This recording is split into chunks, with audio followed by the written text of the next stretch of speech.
활성화의 1등 공신 컨테이너. 사실 제가 이렇게 제목을 뽑아 놓고서요, 요거에 대해서 컨테이너의 위력을 무역으로만 제가 국한시킨 걸 좀 후회하기도 했습니다. 왜냐하면 진짜 컨테이너 때문에 전 인류의 삶과 전 인류의 공간적 지형이 전부 다 바뀌었기 때문이에요. 자, 이 컨테이너가 도대체 무엇 때문에 이렇게 인류의 전체 삶을 통두리째 바꿨는지 이걸 좀 설명을 드리도록 하겠습니다. 제가 이 배 하나를 가지고 이제 말씀을 쭉 드리려고 하는데요. 딱 보시면 어떻습니까? 이 대표적으로 지금 컨테이너 선적 2개를 보여드렸는데, 보시면 아시겠습니다만 정말 이 배보다 배꼽이 더 크죠. 컨테이너가 훨씬 더 많이 선적되어 있고요. 정말 이 배 위를 전체 컨테이너를 빼곡히 다 쌓아 놓는 형태로 지금 물류를 하고 있습니다. 이게 가능한 이유는, 표준화라는 그게 있었기 때문에 가능한 거예요. 컨테이너 박스가 동일한 사이즈와 동일한 크기로 있었기 때문에, 규격화되어 있었기 때문에 이게 가능했는데요. 컨테이너를 표준화를 처음 생각해낸 사람이 말콤 맥린이라는 사람입니다. 이 맥린은요, 원래 컨테이너가 맥린이 있기 전에 없었던 건 아니에요. 19세기에도 뭔가 이렇게 큐빅화된 어떤 박스 안에 물건을 선적해 놓고 그러고 납품하는 그런 움직임은 19세기 말에도 분명히 있었습니다. 그런데 그것은 뭐가 없었냐면 바로 여기서 말씀드렸던 표준화가 돼 있지 않은 거예요. 그러니까 어떤 컨테이너는 요만한 사이즈고, 어떤 컨테이너는 긴 사이즈고, 어떤 컨테이너는 이렇게 정사각형 모양이니 이렇게 예쁘게 쌓을 수가 없었겠죠. 자, 그러다 보니까 생기는 문제가 있었어요. 사실 이렇게 표준화되기 이전에는 더 어떤 문제가 생겼느냐, 말 그대로 박스도 없었고요. 물건의 형태에 따라서 제각기 물건이 그냥 배 위에 고스란히 옮겨지는 게 통상적이었습니다. 어떤 물건은 이런 주머니 형태로 들어오는 것도 있을 거고요. 어떤 물건은 이렇게 큐빅 모양의 상자에 들어오기도 했고, 어떤 물건은 이렇게 드럼통 모양으로 들어오기도 했겠죠. 바로 항구에서 이런 다 제각각의 물건을 배에 싣고 오면요, 배에 싣고 가서 또 다른 항구에서 이런 물건을 내리기 위해서는 다 뭐가 필요했을까요? 지금 여기 가만히 보시면 이렇게 컨테이너를 끌어올리고 내리고 하는 이런 것들, 당연히 그런 걸 할 수가 없습니다. 그래서 어떻게 됐느냐, 이런 물건들을 전부 배에 실어 올리고 다시 실어 나르기 위해선 엄청난 인력이 필요한 거예요. 그래서 이 엄청난 인력이 필요하다는 건 결국 뭘 얘기한다? 이런 것들의 방식으로 교역을 하거나 무역을 했었을 때는 그 교역의 비용, 교역을 위한 코스트가 엄청 높아지는 거죠. 다 인건비가 엄청나게 드는 거예요. 그 다음에 항구에서 이걸 한번 정박해서 한번 실으고 나를 때는 하루가 걸리는 게 아닙니다. 몇 날 며칠이 걸릴 수도 있어요. 그럼 그 과정에서 여러 인건비 들고 숙식비 들고 다 그게 또 비용에 들어가죠. 그러다 보니까 컨테이너가 있기 전에는요, 정확하게 컨테이너 있기 전과 후의 무역의 내용이 다릅니다. 컨테이너가 있기 전에 옛날 무역은 국내에 없는 물건만 외국과 무역을 했었어요. 향신료, 실크, 지하자원 이런 거였죠. 근데 컨테이너가 있고 나서 어떻게 바뀌었느냐? 국내에도 있지만 해외에 있는 물건도 갖고 싶다는 걸 가져올 수가 있게 됐어요. 왜? 바로 교육을 하는데 들어가는 비용이 싸진 거거든요. 예를 들어서 국내에 없는 물건은 외국으로부터 국내에 가져오면 비싼 값에 팔릴 수밖에 없죠. 국내에 아예 없는데 그 금은보화라든가 그 와인이라든가 이건 국내에 없는데 외국에서 들여왔다고? 야, 이거 귀한 물건이다. 비싸게 팔립니다. 그 비싸게 팔릴 수 있기 때문에 이 비싼 교육의 코스트를 감내할 수가 있었던 거예요. 근데 그 당시에 이렇게 배송을 할 때는 이런 옷, 굳이 프랑스산 옷이 아니더라도 한국도 있어요. 근데 이런 물류 비용을 들여서 프랑스에서 옷을 가져오면 10배, 20배 비쌀 수 있는데, 야, 그걸 미쳤다고 입니? 한국에 있는 옷 입지. 바로 이런 구조가 생기다 보니까 국내에 있는 물건은 해외에 들어오지 못하게 됐던 것이 컨테이너 이전의 물류 상태예요. 그런데 컨테이너를 통해서 물류 비용을 획기적으로 낮추다 보니까 이제 어떻게 됐느냐? 바로 해외에 있는 물건이 국내에 들여와도 물건이 싸진 거죠. 그러니 똑같이 국내에도 조달할 수 있는 옷이 있다 하더라도 해외에서 온 옷의 독특한 디자인과 색감으로 그걸 사겠다는 수요도 생기다 보니, 아하, 컨테이너가 생기고 나서는 국내에 있던 물건도 해외에 똑같이 있어도 그것도 교육이 되는 교육의 내용이 넓어진 거예요.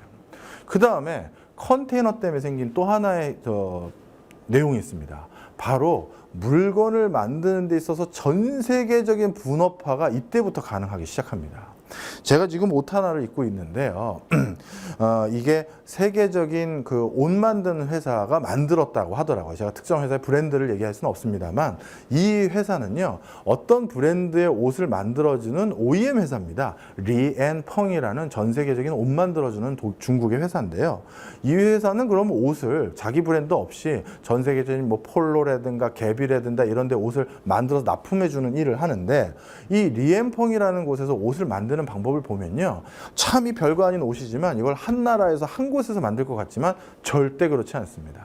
단추는 인도네시아 공장에서 가져오고요, 이 옷 실 있죠, 실은 베트남산 공장에서 가져오고, 이 실을 바탕으로 이 면을 만드는 건 한국 공장에서 생산하고, 그래서 한국 공장에 인도네시아의 단추, 베트남의 실, 이걸 한국에서 생산한 다음에 그걸 미국 공장 어딘가에 보내서 바로 마지막 그 네임 붙이는 거 있죠, 갭이든 폴로든 뭐든 그걸 붙이는 작업을 거기서 하고 그 다음 수출을 해요.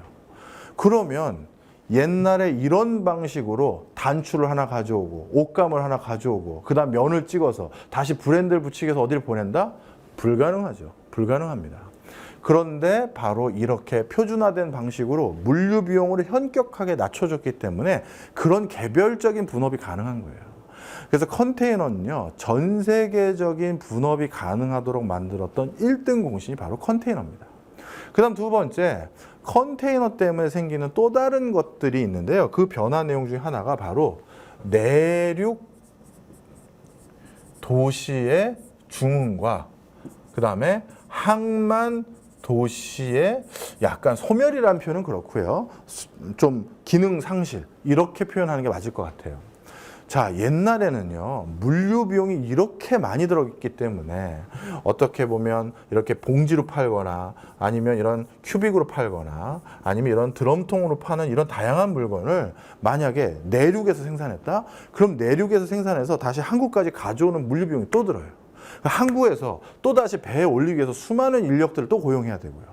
그러면 이렇게 배송을 했던 시점에 물류 비용을 최대한 줄이면서 가장 해외 수출을 원활하게 할 수 있는 방법은 모든 공장을 어디에 건설해야 된다? 항만도시 근처에 건설을 해야 되는 거예요. 그래야 물류 비용을 줄일 수가 있는 거거든요. 그래서 옛날에는요, 항만을 근처로 한 다양한 산단들, 산업도시들이 생겼습니다. 그리고 그런 도시들이 많이 늘어나면 늘어날수록 이 배 근처에, 항구 근처에 쌓아놓은 물건들이 많다 보니까 어떻게 되냐면요, 이렇게 어떤 내륙이 있고 여기가 바다라고 하면요, 여기가 제1항구, 제2항구, 제3항구 자꾸 더 생겨야 돼요. 왜? 물건 쌓아놓을 때가 지금 부족한 거거든요. 그리고 이 근처에서 기업하겠다는 사람도 많아지고. 그러니까 항만들을 계속 더 만들어야 되는데 아무데나 항만을 만들 수 있는 건 아니거든요. 이렇게 큰 배가 왔다 갔다 하려면 이 앞에 바다가 깊이도 어느 정도 있어야 되고요. 여러 조건이 있습니다. 그래서 뉴욕 같은 경우는 대표적으로 일정 수준 이상이 되니까 항만을 더 건설할 수가 없는 상황이 돼서 뉴욕시 전체가 큰 혼란을 빚었던 적도 있어요. 그런데 바로 컨테이너로 바뀌고 나서 어떻게 됐느냐? 굳이 항구 근처에 자기의 회사를 놓을 필요가 없어진 거죠. 컨테이너로 편하게 다 큐빅에 넣어서 바로 항구까지 저렴하게 가지고만 가도 충분하게 교육을 하는데 아무 문제가 없게 된 겁니다. 바로 이 컨테이너 이후로 어떻게 됐느냐? 뉴욕시만 하더라도요, 신규 항만과 항구를 건설하려는 수요가 크게 줄었고요. 이 근처에서 예를 들어 이 비싼 뉴욕에서 공장 짓고 사업하는 사람들이 이렇게 비싼데 공장 지을 거 없이 여긴 내가 건물을 올리고 내 공장은 저 내륙 어디로 보내야지, 값싼 동네로, 이렇게 바뀌어버린 거죠. 그래서 내륙 도시가 발전할 수 있었던 가장 큰 계기, 내륙에도 산업 도시가 생길 수 있었던 가장 큰 계기, 역시 이것도 컨테이너가 있었기 때문에 가능하다, 이렇게 보시면 될 것 같아요. 그 다음에 컨테이너로 인해서 또 생겼던 것 중에 하나가 그 항만과 관련된, 물류와 관련된 노조들의 힘이 많이 약해졌어요. 예전에는요, 이렇게 물건을 나르려면요, 인부들의 도움 없이면 물건을 나를 수가 없죠. 그러니까 인부들은 말 그대로 항구 근처에 와서 태업을 할 수도 있습니다. 노조 간부가 와서 야 이거 오늘 나를 거 잔뜩 있는데 얘네들 어차피 우리가 이거 안 날라주면 큰 손실 보잖아. 그냥 술 마시고 며칠 그냥 놀아서 겁 좀 주자 딱 하고 그 다음에 좀 놀아요. 그럼 예를 들어서 저 선주가 와가지고 아 이거 빨리 날라줘야지 우리 큰 손실 보는데 그러면 일당 조금만 더 올려주십시오. 우리도 고생하는 건 사실이잖아요. 그분들도 고생하는 건 사실이겠죠. 그렇지만 하여튼 교섭력을 올리면서 자신들의 인건비를 올리고 노조의 권한을 강화시킬 수 있는 기회가 있었는데 이제는 이렇게 됐더니 어떻게 되겠어요? 사람에 의존하는 게 아니라 기계에 의존하게 되잖아요. 그래서 물류, 항만 쪽의 노조들이 큰 힘을 잃어버리는 계기가 바로 이때가 됩니다.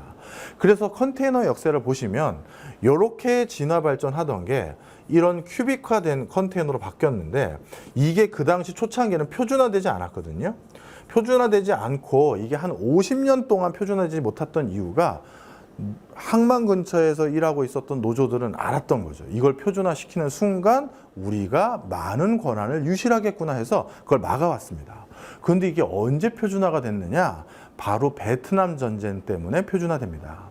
아까 말씀드렸던 말콤 콜 맥린이라는 사람은요. 말콤 맥린이라는 사람은 이게 표준화만 돼도 엄청나게 물류 비용을 더 줄일 수가 있다라는 생각을 각인하고 있었었는데요. 그때 이 말콤 맥린은 누굴 찾아갔느냐?